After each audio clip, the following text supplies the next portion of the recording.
Assalamualaikum warahmatullahi wabarakatuh. Selamat pagi, selamat siang, selamat sore, dan selamat malam. Tergantung kapan kalian menonton video ini. Nah, pada video kali ini kita akan melanjutkan masih membahas tentang teks eksposisi, namun ini bagian terakhir ya.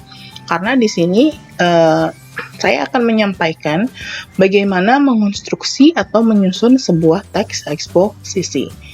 Tapi di video kali ini tidak terlalu panjang pembahasan atau materinya, karena memang cukup singkat. Semoga penjelasan di video ini bisa kalian pahami dengan baik.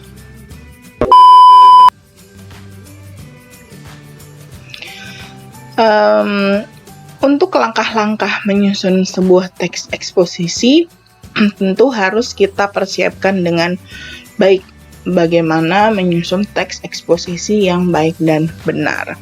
Yang baik dan yang benar itu seperti apa?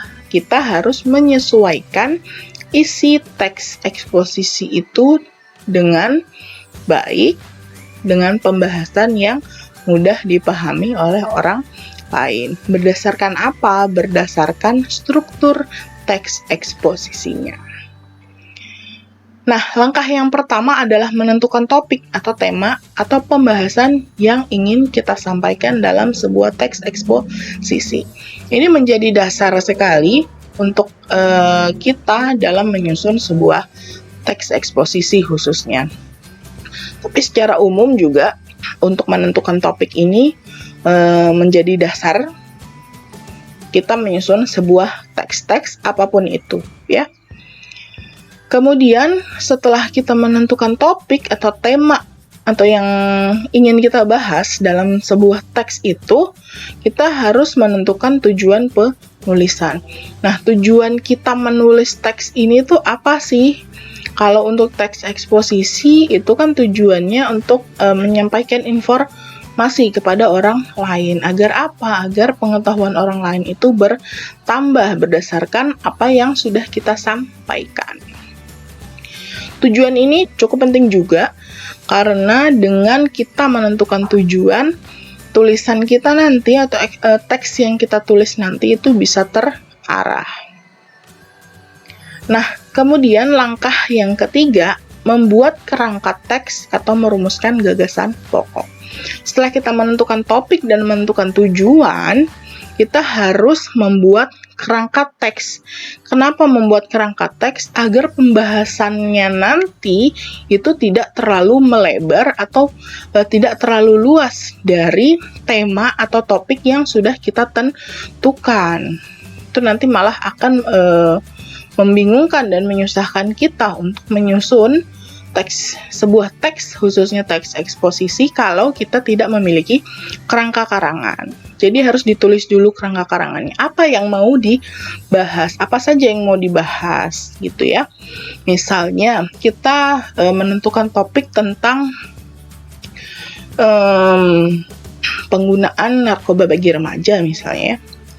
Nah, kerangka teksnya apa saja? Misalnya bahaya narkoba, kemudian dari tingkatan mana saja pengguna narkoba di pelajar itu, kemudian bahaya narkobanya seperti apa, kemudian bagaimana cara kita menghindari misalnya atau menjauhkan diri dari narkoba, atau apa saja sih hal-hal yang bisa memicu kita untuk mendekati narkoba dan masalah-masalah lainnya. Jadi kerangka teks ini penting untuk mengarahkan kita agar pembahasan teks kita atau teks eksposisi khususnya itu tidak terlalu luas atau tidak terlalu melebar pembahasannya, seperti itu. Kemudian untuk langkah yang keempat, mengembangkan gagasan pokok dengan kalimat penjelas yang sesuai. Nah, di sini juga penting untuk gagasan pokok. Kenapa? Tadi kita sudah menentukan topik atau tema gitu kan, kemudian tujuan sampai membuat kerangkanya.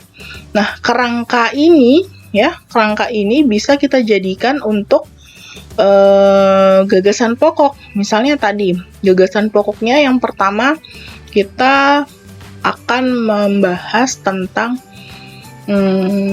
pengertian narkobanya dulu mungkin gitu kan, atau misalnya gagasan pokoknya narkoba berbahaya bagi pelajar misalnya gitu ya, itu gagasan pokoknya. Nah, narkoba berbahaya bagi pelajar. Dari gagasan pokok itu kita harus mengembangkan gagasan pokok tersebut dengan kalimat-kalimat lain yang menjelaskan kenapa sih narkoba itu berbahaya bagi pelajar gitu ya. Nanti di sana kita memberikan alasan, penjelasan, bukti, fakta-fakta yang mendukung bahwa ide pokok kita tadi itu narkoba berbahaya bagi pelajar, seperti itu. Jadi kalimat-kalimat penjelas itu kita gunakan untuk mendukung pernyataan kita di awal atau tesis.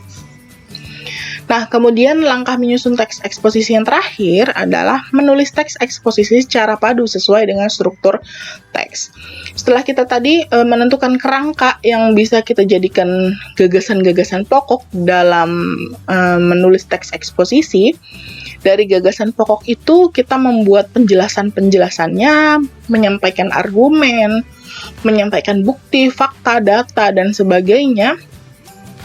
Setelah selesai semua, kita menyusun teks eksposisi tersebut secara padu atau secara berurutan sesuai dengan struktur teks eksposisi. Strukturnya apa saja tadi? Bisa kalian cek di video sebelumnya ya. Nah, untuk langkah menyusun teks eksposisi mungkin sampai di sini saja. Ada 5 langkah ya. Jadi, langkah-langkah ini sangat penting kita lakukan untuk menyusun sebuah teks, khususnya di pembahasan kali ini adalah teks eksposisi.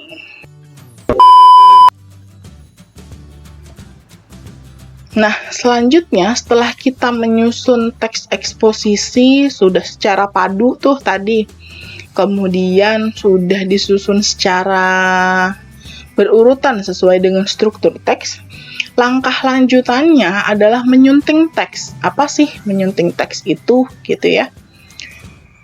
Menyunting itu mengedit atau memeriksa kembali tulisan kita. Jadi sebelum kita misalnya kita diberikan tugas nih oleh guru untuk menyusun teks eksposisi, kita sudah tuh menulis teks eksposisi secara lengkap dari mulai struktur yang pertama, yang kedua sampai yang ketiga gitu ya, sudah selesai. Tidak sampai di situ saja, karena biasanya ada saja kesalahan-kesalahan yang terdapat dalam tulisan kita. Kesalahan apa? Misalnya kesalahan sederhana saja, kesalahan kepenulisan. Misalnya ingin menulis agar jadi agak gitu kan. Ini biasanya lebih banyak kesalahan-kesalahan dalam penulisan di pengetikan ya. Mengerti jadi mengerti mungkin. Ada kekurangan huruf, kelebihan huruf gitu kan. Atau kesalahan huruf karena mungkin jari-jarinya meleset-meleset gitu saat keyboard, seperti itu ya. Nah, jadi menyunting teks ini sangat perlu. Bukan hanya di teks eksposisi saja sebenarnya, semua tulisan kita yang sudah kita buat sebenarnya harus kita sunting atau harus kita edit, kita baca kembali. Kira-kira ada nggak kesalahan? Ada tidak keganjilan-keganjilan yang kita temukan, baik dari segi bahasanya, strukturnya, kemudian unsur kalimatnya, ejaan, atau tanda bacanya mungkin kan? Atau ada yang harusnya kapital tidak kapital dan begitu pula sebaliknya. Kemudian ada istilah yang mungkin tidak sesuai ataupun ada kosakata yang tidak pas yang kita gunakan. Nah, menyunting teks ini perlu kita lakukan untuk menyiapkan naskah atau teks yang siap cetak, atau kalau tugas yang siap kita kumpulkan ke gurunya. Ini sangat penting ya kita lakukan untuk menyunting teks ini atau mengedit teks ini. Ya tadi banyak hal yang harus kita periksa sebelum kita menyerahkan tugas kita atau teks kita itu untuk dibaca oleh orang lain. Jadi perlunya self editing gitu ya, kalau dalam istilah kepenulisan, self editing, mengedit atau menyunting dari kita sendiri gitu ya. Jadi kita harus lebih teliti terlebih dahulu sebelum tulisan kita berikan kepada orang lain untuk dibaca. Nih ya, bisa kalian lihat sini. Menyiapkan naskah cetak yang siap terbit dengan memperhatikan sistematika penyajiannya, kemudian isi bahasa, baik itu terkait ejaan, diksi, atau pemilihan kata tadi, kemudian struktur kalimatnya, atau ini tadi tanda baca, istilah, kosakata, dan sebagainya. Nah, untuk materi mengonstruksi atau membuat teks eksposisi itu saja dari saya. Berkaitan dengan tadi penyusunannya seperti apa, langkah-langkahnya sampai terakhir harus menyunting teksnya ya, harus menyunting teksnya. Ini perlu kita lakukan semua tahapannya, tidak hanya dalam teks eksposisi, tapi semua teks yang sudah kita tulis dan yang akan kita berikan atau kita sajikan kepada orang lain. Jadi sebelum orang lain membaca kesalahan kita harus bisa mengecek atau membaca kesalahan diri kita sendiri dan memperbaikinya. Kemudian kalau sudah siap semuanya, setelah pengeditan yang rapi, sudah bagus gitu ya tulisannya, baik dari tadi seperti kesalahan tanda baca itu sudah tidak ada, kesalahan penulisan huruf tidak ada, kesalahan pengetikan tidak ada, dan sebagainya, dan kesalahan-kesalahan lainnya, itu baru bisa siap kita berikan kepada orang lain atau kita sajikan kepada orang lain untuk membacanya. Bisa dipahami ya sampai sini? Baik, mungkin itu saja untuk pembahasan kali ini. Cukup singkat sebenarnya karena berkaitan dengan penyusunan teks saja. Jadi semoga serangkaian video-video yang berkaitan dengan teks eksposisi kemarin, mulai dari pengertian ciri dan jenis teks eksposisi, bisa kalian pahami sampai terakhir ini, sampai ke penulisan atau penyusunan teks eksposisi. Nah, terima kasih atas perhatian kalian. Semoga video-video yang saya unggah bisa bermanfaat, tidak hanya untuk siswa-siswa saya di kelas 10 untuk tahun ini, tapi di kelas-kelas selanjutnya dan mungkin sekolah-sekolah lain. Bisa kalian cek ya. Terima kasih atas perhatian kalian. Mohon maaf bila ada salah kata maupun perbuatan serta masih banyaknya kekurangan dalam video ini. Itu saja yang bisa saya jelaskan.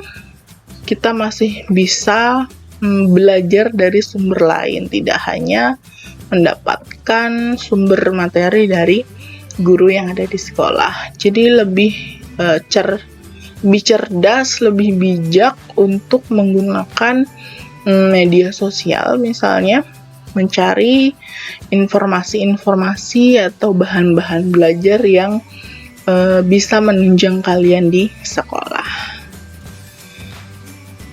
Billahi taufiq wal hidayah. Assalamualaikum warahmatullahi wabarakatuh.